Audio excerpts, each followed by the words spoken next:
Avis vascular centre మన దేశంలోనే the best varicose vein hospital. First movie మధ్యలో ఆగిపోయింది, ఇండస్ట్రీలో సెంటిమెంట్ ఉంటుంది. సరే శ్రీకాంత్ గారు మిమ్మల్ని నమ్మారు, ఓకే. బట్ మీకు ఒక ఛాయిస్ ఉంటుంది కదా, ఫస్ట్ మూవీ ఆగిపోయింది, రెండో సినిమా ఇది మీ కథ కాదు, లేదా సొన్న ముందు మీరు రాసుకున్న కథ రాపిచ్చిన కథ కూడా కాదు, ఇది రీమేక్. ఇది కూడా రిస్కే కదా, దీనికి ఎందుకు ఒప్పుకోవాల్సి వచ్చింది? ఒప్పుకోవాల్సి వచ్చిందా, ఒప్పుకున్నారా? అంటే నిజం చెప్పాలంటే ఒప్పుకోవాల్సి వచ్చినట్టే చెప్పాలండి. ఎందుకంటే నేను ఫస్ట్ ఒక మంచి కమర్షియల్ సినిమా చేయాలి అనేది ఉండేది నాకు. కామెడీ అంటే నాకు చాలా ఇష్టము, బట్ మంచి కమర్షియల్ సినిమా చేయాలి అన్నట్టుగానే నేను రాసుకోవడం కానీ అవన్నీ ఆ పద్ధతిలోనే ఉండేవి. సరే ఈ పిక్చరు నాకు వచ్చింది. ఎలా అంటే అది కూడా ఆ టైంలో జయకృష్ణ గారు శ్రీహరి సినిమా నేను చేసిన విధానం అవన్నీ తెలుసుకొని, అంతే కదా, తెలుసుకొని నాకు ఆ పిక్చర్ వచ్చింది. నిజం చెప్పాలంటే అసలు వాళ్ళని చాలా గొప్పగా అనుకోవాలి. నేను ఒక సినిమా ఆగిపోయిన తర్వాత ఒక కొత్త డైరెక్టర్కి వాళ్ళు రిస్క్ చేసి, హీరో శ్రీకాంత్ కానీ ప్రొడ్యూసర్ గారు సివి రెడ్డి గారు కానీ ఒక రిస్క్ చేసి ఇస్తున్నట్టే నాకు. అది ఇంకా ఎక్కువ గొప్ప విషయం అని నాకు అనిపిస్తుంది. వాళ్ళు సినిమా చూసినప్పుడు నిజానికి నాకు ఆ సినిమా చూసినప్పుడు నాకు 100% నాకు నచ్చలేదండి. కొన్ని పోర్షన్స్ బాగున్నాయి, కామెడీ కొంత బాగుంది, కానీ నాకు మళ్ళీ కొంచెం డిసప్పాయింట్ అయ్యా. ఈ సినిమా చేసి ఇప్పుడు ఈ సినిమాతో ఫస్ట్ పిక్చర్గా మనం బయటకు వెళ్ళి ఏం చేయగలను అని చెప్పి, నేను బడ్జెట్ కూడా బాగా తక్కువ, ఇవన్నిటితో నేను ఏం చేయగలను అని చెప్పి అనుకుంటూ ఉన్నాను. చేస్తానని చెప్పాను, కానీ లోపల మాత్రం కొంచెం బాగా సంశయంగానే ఉండేది. ఇప్పుడు మా నాన్నగారు ఒకటి చెప్పారు, ఓకే అన్నీ వడ్డించిన విస్తరలాగా అందరికీ రాదు, ఆల్రెడీ ఒక పిక్చరు ఆగిపోయింది. అసలు నిన్ను సినిమా చేయమని వాళ్ళు అడగడమే గొప్ప, నువ్వు వెళ్ళి అడగట్లేదు, వాళ్ళు నిన్ను సినిమా చేయమని అడగడమే గొప్ప. నువ్వే చెప్పేవాడివి కదా మీ గురువుగారి గురించి, అంతా ఏ ఉన్నా లేకపోయినా ఆయన చేస్తారు అని చెప్పి నువ్వే చాలాసార్లు చెప్పావు కదా, నువ్వెందుకు చేయకూడదు అలాగా? నువ్వేం అడగాలి వాళ్ళని? నీకేంటి అంటే 100% అది యాస్టీజ్ సినిమా చేస్తే ఇక్కడ ఆడదు అని కదా నువ్వు అనేది. నువ్వు అది కన్విన్స్ చేయి వాళ్ళని, ఇదిగోండి నాకు స్క్రిప్ట్ ఫ్రీడమ్ కావాలి, ఇది చేస్తాను, నేను అనుకున్నట్టు చేస్తాను, మార్పులు చేర్పులు చేస్తాను అని నువ్వు కన్విన్స్ చేయి. అసలు కన్విన్స్ చేస్తే వాళ్ళు కన్విన్స్ అవ్వకపోతే కదా నువ్వు బాధపడాలి. ఓకే నీకు బడ్జెట్ లేదు, బట్ గొప్ప సినిమాలు అన్నీ కూడా పెద్ద బడ్జెట్తో తీసిన సినిమాలేనా? కాదని నువ్వే చెప్పావు కదా.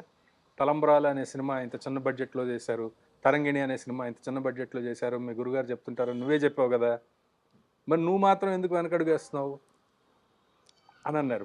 ఇవన్నీ మీకు తెలిసిన విషయాలే, కానీ ఆయన చెప్తే గానీ అంతే, అదే మనకి ట్రిగ్గర్ అవుతుంది. అప్పుడు నేను అనుకున్నానండి, ఓకే మనకు వచ్చింది ఇది, మనకు వచ్చిన అవకాశం ఇది, దీన్ని ఎంతవరకు బెటర్ చేయగలుగుతాం, మనం ఇందులో ఏమి యాడ్ చేయగలుగుతాం, ఏమి కట్ చేయగలుగుతాం, లేదా అది అని. అప్పుడు నేను నాకు స్క్రిప్ట్ ఫ్రీడమ్ కావాలి సార్, అంటే అది రీమేక్ కాబట్టి యాస్టీజ్గా అలాగే తీయమని అడగకుండా, నేను డెఫినెట్గా నా లైఫ్ కోసమైనా నేను చేస్తాను కదా, బాగా చేస్తాను, నేను బెటర్మెంట్స్ చేస్తాను సార్, దీనికి సంబంధించిన కొన్ని నేను అనుకున్నాను అని అంటే వాళ్ళు ఫ్రీడమ్ ఇచ్చారు. ఓకే, అప్పుడు నేను చేశాను. బడ్జెట్ అనేది పెద్ద బడ్జెట్ లేదు, కానీ నాకున్నది ఏంటి అందులో స్ట్రెంగ్త్ ఏంటంటే ఆర్టిస్టులు ఉన్నారు నాకు. ధర్మ సుబ్రహ్మణ్యం గారు, సునీల్, అందరూ ఉన్నారు. నేను స్క్రిప్ట్లో ఇంకేం చేయగలను, ఇంకా కొత్తగా కామెడీ ఎలా క్రియేట్ చేయగలము, లేకపోతే ఒక మంచి పంచ్ అలాగా మనం కొత్తగా ఎలా క్రియేట్ చేయగలము, రోజు ఇదే ఆలోచించేవాడిని అండి. షూటింగ్కి వెళ్ళే ముందు వరకు కూడా ఇక్కడేమైనా పని చేయగలమా, లేకపోతే ఇంకేమైనా ఏదైనా చేయగలమా అని ఆలోచించేవాడిని. అలాగా సినిమా తర్వాత అది హిట్ అయిందండి. నాకు ఆ సినిమాలో బాగా అద్భుతంగా అనిపించేది అంటే, సినిమా అంతా బాగుంటుంది, సూపర్ హిట్, బాగా నవ్వుకోవచ్చు, అంతా ఓకే. నాకు బాగా నచ్చింది ఏంటంటే సునీల్ గారి క్యారెక్టర్. అంటే 2001 నువ్వు నాకు నచ్చావనుకుంటాను. సునీల్కి కమెడియన్గా పేరు వస్తున్న రోజులు అవి, ఇంకా స్టార్ అవ్వలేదు. బట్ మీ సినిమాలో సునీల్ మేనరిజమ్స్ ఉంటాయి కదా, ఆ సౌండింగ్స్ కానీ, ఆ బాడీ తిప్పడం కానీ, ఆడుతూ పాడుతూ దగ్గర నుంచి బాగా హైలైట్ అయింది, అక్కడ బాగా రిజిస్టర్ అయింది. అది సునీల్ బాడీలో ఇన్బిల్ట్గా ఉందా, లేకుంటే మీరు అడిగి చేపించుకున్నదా? తర్వాత అయన్నీ ఆయన కెరీర్ అంతా కొనసాగినాయి. లేదండి. అందులో తన కంట్రిబ్యూషనే. హ్మ్. అంతా తను చేసిందంతా నాకు ఇలా కావాలని చెప్పేవాడిని తప్ప, హ్మ్. నేను నాకేం సీన్ చెప్పేవాడిని. సీన్ నాకు ఇలా కావాలని చెప్పేవాడిని. హ్మ్. ఆ చిన్న ఆ స్లాప్ స్టిక్, ఆ యాక్టింగ్ అంతా తందే. తందే. హ్మ్. అప్పుడు అది ఫుల్ లెంగ్త్ రోల్ అండి ఆ పిక్చర్‌లో. అవును. అవును. హీరో పక్కన. ఫస్ట్ ఒక డ్యూయెట్‌లో తప్ప అవును. ప్రతి సీన్‌లోనూ హీరోతో పాటు తనే ఉంటాడు. హ్మ్. ఇంకా చెప్పాలంటే హీరోతో కొంచెం ఎక్కువ కూడా తనకే ఉంటది అవును. ఆ సినిమాలో. ఎందుకు సునీల్‌ని ఎందుకు తీసుకున్నారు? అది యాక్చువల్‌గా ఫస్ట్ చెప్పాలంటే ఇంకొక ఆర్టిస్ట్ అండి. ఎవరు? అది రాజేంద్ర ప్రసాద్ గారిని అనుకున్నారు ఓకే. ఫస్ట్. హ్మ్. అది తర్వాత బడ్జెట్ ఇష్యూస్ అవి ఇవి ఉన్నప్పుడు మళ్ళీ సునీల్ అనుకుని, అప్పుడు సునీల్ 5, 6 సీన్‌ల వేషాలే చేస్తున్నాడు. అవునవును. ఫుల్ అవును. లెంగ్త్ అవును. రోల్స్ చేయలే అప్పటికి. అవును. అప్పుడు 5, 6 సీన్‌లో బాగా చేసిన వ్యక్తి 500 సీన్‌లైనా బాగా చేస్తాడు. హ్మ్. సింపుల్. హ్మ్. హ్మ్. అది ఇప్పుడు నెక్స్ట్ యూత్‌కి బాగా కనెక్ట్ అయిపోతాడు. హ్మ్. ఇప్పుడు ఫ్రెష్‌గా వస్తున్నాడు అని చెప్పి అనుకుని పెట్టింది. నిజంగానే అతను చాలా ప్లస్ అయ్యాడు సినిమాకి. అవును. ఖచ్చితంగా. చాలా ప్లస్. అందుకని మీకు చూడండి, ఏ పోస్టర్‌లో అయినా సరే హీరోతో పాటు అతను కూడా ఉంటాడు. హ్మ్. హ్మ్. హ్మ్. ప్రతి పోస్టర్‌లో గాని ఎక్కడ తనని దానికి హీరో శ్రీకాంత్‌ని కూడా చాలా మెచ్చుకోవాలండి. కదా! ఏ హ్మ్. రోజున కూడా నేను హీరో, అదేంటి ప్రతి పోస్టర్ మీద ఏదో ఇద్దరు హీరోల్లాగా హ్మ్. ఇలా చేస్తున్నారు అని ఒక్కసారి కూడా అనలేదండి తను. జనరల్‌గా హీరోలు అంటారు. అవును. అంటారండి. అవును. ఎందుకంటే నాకు అనుభవం కూడా ఉంది అలా. అంటారు. ఏంటంటే, "ఏంటండి హీరో నేనా? లేకపోతే అతనా?" అని అంటారు. అందులో 70 సినిమాలు హీరో అప్పటికాయన. హ్మ్. హ్మ్. ఆయనకు అర్థమైపోద్ది కదా! ఎవరితో ఎన్ని షాట్లు తీస్తున్నారు. ష్యూర్. అది వేరు, సినిమాలో పక్కన పెట్టండి. పోస్టర్‌లైనా. వాల్ పోస్టర్ మీద మీకు ఇద్దరియి ఏస్తామంటే అతను ఎంత గొప్పగా, "అయ్యో! ఏం పర్లేదు భయ్యా" అని చెప్పాడు. హ్మ్. డిజైన్‌లు ఇలా చేయిస్తున్నాను. లేదు అంటే వేరేలాగా కూడా సోలో హీరోయిన్ ఏసి, ఈ ఆర్టిస్టులందరితో పాటు వీళ్ళ బొమ్మలేసి అలా కూడా చేయొచ్చు. అవును. అంటే అతను, అంటే నాకు ఆయన టైమింగ్ ఇష్టం అండి. హ్మ్. నాకు ఆయన టైమింగ్ చాలా ఇష్టం. నేనన్నా ఆయనకి చాలా చాలా ఇష్టం. హ్మ్. ఇంకా అంతే, ఆ రెండే. నేను ఫస్ట్ స్క్రిప్ట్ దశలోనే ఆయన్ని అనుకునేవాడిని. స్క్రిప్ట్ దశలోనే ఓకే. పలానా ఈ మామయ్య క్యారెక్టరు, ఇది ధర్మ సుబ్రహ్మణ్యం గారు అనుకోని దాని తర్వాత రాసుకునేవాళ్ళం. హ్మ్. హ్మ్. ఆయన్ని దృష్టిలో పెట్టుకునే ఈ డైలాగ్ ఈయనైతే ఇలా చెప్తాడు. అనే దృష్టిలో పెట్టుకునే రాసుకునేవాళ్ళం. అప్పుడు దాదాపు ఎక్కువ మంది ఆర్టిస్టులు అంతేనండి. ఇప్పుడు ఎంఎస్ గారు గాని, బ్రహ్మానందం గారు గాని, లేకపోతే ధర్మ సుబ్రహ్మణ్యం గారు గాని, వేణుమాధవ్ గాని, వీళ్ళందరినీ మనం క్యారెక్టర్లు వీళ్ళు అనుకున్న తర్వాత హ్మ్. మనకు ఆ సీన్స్ కూడా మనం ఈజీగా రాసుకునేవాళ్ళం. ఒక ఆర్టిస్ట్‌కి ఆల్రెడీ ముందే రాసేసుకుంటే వాళ్ళ పేరు అనుకోని రాసుకుంటే మంచి టైమింగ్ దొరకద్ది. సో, ఆ ఫ్లోలో మేము రాసేసుకోవచ్చని జెప్పారు. సో, నాకది 'లీలామహల్' సెంటర్ చూస్తున్నప్పుడు అర్థమైంది సార్. అంటే 'ధర్మవరపు సుబ్రహ్మణ్యం' గారి కెరీర్ అంతా ఆయన అద్భుతమైన పాత్రలు చేశారు గానీ, దాంట్లో గెటపులుంటాయి అవును. 'లీలామహల్' అవును. సెంటర్‌లో. అసలు ఆ గెటపులు అదిరిపోతాయి. ఆ అవును. టైమింగ్ అదిరిపోద్ది.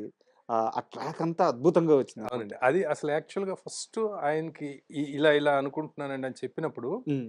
ఆయనేమన్నారంటే, ఓకే. మన కామెడీ టైమింగ్ అంతా ఓకే. ఇన్ని క్యారెక్టర్‌లు, హ్మ్. ఆ మిమిక్రీ లాగా ఇలా చేయాలి అంటే, యాక్చువల్‌గా నాకంటే బ్రహ్మానందం గారు బావుంటాడు. హ్మ్. నేను నేను మరి అవన్నీ నా మీద బావుంటాయా అన్నారాయన. ఓకే. లేదు సార్, బ్రహ్మాండంగా ఉంటాయండి. ఇందులో మిమిక్రీ లాగా మీరేం చేయక్కర్లా. హ్మ్. మీకు ఆ గెటప్‌లేస్తాం. హ్మ్. మీరు కొంచెం దగ్గరగా అలా చేసినా చాలు గానీ, మీరు మీరు ఇప్పుడు 'మోహన్ బాబు' గారు అంటే పెదరాయుడు అంటే యాజ్ ఇట్ ఈజ్ పెదరాయుడులాగా మిమిక్రీ చేయొద్దు. హ్మ్. హ్మ్. ఆ ఫీలింగ్ ఏంటంటే ఆ క్యారెక్టర్‌లన్నీ మీరెయ్యాల్సినవి అని మీ ఫీలింగ్. అంతే. మీరెలా చేస్తారో అలాగే చేయండి హ్మ్. అనని చెప్పి అయితే, అలాగే అని చెప్పి చేశారు. అద్భుతంగా చేశారు. చూసుకున్న తర్వాత ఆయన రియాక్షన్ ఏంటి? అది నీకు చాలా ఇష్టం అండి. చాలా. హ్మ్. చాలా ఇష్టపడ్డారు. అన్నీ చాలా బాగున్నాయని చెప్పారు. దానికి మన ఒకరోజు ఎంఎస్ గారొచ్చారు. సార్. ఒక సీన్ కోసం యాక్చువల్‌గా హ్మ్. థియేటర్‌లో ఈయన సినిమా చూస్తుంటే పెదరాయుడు గెటప్‌లో అవును. సమోసా ఏదో ఇచ్చి మొత్తం లాగేస్తారు. బట్టలన్నీ తీసుకొని అవును. వెళ్ళిపోతాడు గదా! ఆ సీను ఒకటి చేసిన తర్వాత ఎంఎస్ గారన్నారు, ఎంఎస్ గారు ఏంటి ఈయన క్యారెక్టర్ అంటే చెప్పాను. అంటే హ్మ్. ఈయన లైఫ్ బెస్ట్ క్యారెక్టర్ అయిపోద్దది హ్మ్. ఆహ్, ఆహ్, ఆయనకి సుబ్రహ్మణ్యం గారికి అని చెప్పి, నాది గూడా మరీ ఒక్క సీన్ ఏంటి, ఇంకెక్కడన్నా ఒక సీన్ పెట్టండి. హ్మ్. నాకు డబ్బులు కూడా వద్దు, నేను వచ్చి చేసి వెళ్ళిపోతాను అన్నారు. ఆయనకి అర్థమైపోయింది సినిమా. ఇది మంచి ట్రాక్ అవుతుంది, నాకు ఒక్క సీన్ పెట్టండి ఎక్కడన్నా అన్న. అది షూటింగ్ జరుగుతున్నప్పుడే నాకు అప్పటికప్పుడు ఒక థాట్ వచ్చింది, దీన్ని మనం క్లైమాక్స్లో ఎండ్లో పెడితే ఎలా ఉంటుంది, ఈయన మళ్ళీ వచ్చినట్టుగా అని చెప్పి అప్పటికప్పుడు అనుకొని ఆయన షూటింగ్ ప్యాకప్ అయ్యి వెళ్ళేలోపే ఇంకో సీన్ చెప్పాను అనమాట. ఓకే. సినిమా చివర్లో అంత సుఖాంతం అయిపోయిన తర్వాత ఆయన అడవి దొంగ గెటప్లో, అంటే ఒకటే ఉంటది కదా, ఆయన అడవి దొంగ గెటప్లో వస్తే ఈయన మళ్ళీ వచ్చాడు అక్కడికి. వచ్చి ఈ గెటప్ నీకంటే అంటే, ఒరే నువ్వు వాడివే కదా అని చెప్పి పరిగెడుతుంటే దాని మీద సినిమా ఏం చేద్దామని చెప్పి అప్పటికప్పుడే చెప్పాను అనమాట. ఓకే. ఇలా చేద్దాము అంటే చాలా బాగుంది అని తర్వాత వచ్చి చేసి వెళ్ళారు ఆయన, ఎంఎస్ గారు. అట్లా. అంటే ఈవీవి గారి విషయానికి వస్తే సార్ మళ్ళీ అంటే చాలా మంది చెప్పారు, అది నిజమో కాదో నాకు తెలియదు, ఈవీవి గారికి ఆర్యన్ రాజేష్ మంచి హీరో అవుతాడు అని చెప్పేసి చాలా బలమైన నమ్మకం అంట.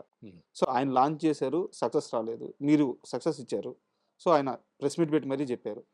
సో ఆ కొడుకు మీద ఎందుకు ఆయనకి అంత నమ్మకం? అంటే ప్రతి కొడుకు మీద ఉంటుంది, బట్ ఇద్దరిలో ఈ కొడుకు పెద్ద హీరో అవుతాడని ఎందుకు అంత బలంగా? అంటే ఒకటి సార్, ఇప్పుడు స్క్రీన్ కి నిజం చెప్పాలంటే ఆయన అందగాడు కదా. కరెక్ట్. ఆర్యన్ రాజేష్ చాలా అందగాడు, చాలా ఫ్రెష్ ఉంటుంది, హైట్, ఇద్దరు హైటే.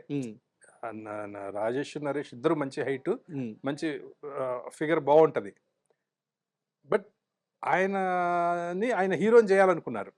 బేసిక్ గా ఈయన ఏంటంటే, ఈయన నరేష్ డైరెక్టర్ అవ్వాలనే కోరిక ఉంది అప్పటికే ఉండడం వల్ల ఆయన అలా అనుకుని ఉంటారు, ఏది రాజేష్ ని హీరోని చేయాలి అనేది అనుకుని ఉంటారు. ఆ తర్వాత ఏంటంటే సక్సెస్ అనేది అది కుదరడం సార్. ఇప్పుడు ఈవీవి గారు చూడండి సక్సెస్ లా, అంతే కదా, ఎన్ని సక్సెస్లు, ఎన్ని సూపర్ డూపర్ హిట్లు. అయితే వాళ్ళ అబ్బాయి విషయంలో అది ఎందుకో మిస్ కొట్టింది అంతే, ఏదో స్క్రిప్ట్ కరెక్ట్ గా సెట్ అవ్వలేదా అలా. మనది కుదిరింది అంతే, అంత మాత్రం చేత ఇది గొప్ప కాదు. లేకపోతే ఆయన ఎక్కడండి, ఆయన ఎంత ఎవరెస్ట్, ఆయన ఎంత గొప్ప డైరెక్టర్ అయినా అది ఆయన గొప్పతనం అండి. ఆయన ఆ రోజు ప్రెస్ మీట్ పెట్టి చెప్పడం అనేది ఆయన ఇంకా అక్కడ చూసే స్థాయికి అనిపించింది అందరికి, అది గొప్ప విషయం. అండ్ సునీల్ గారితో మిస్టర్ పెళ్ళికొడుకు చేసినప్పుడు నిజంగా ఇష్టపడి చేశారు ఆ సినిమా?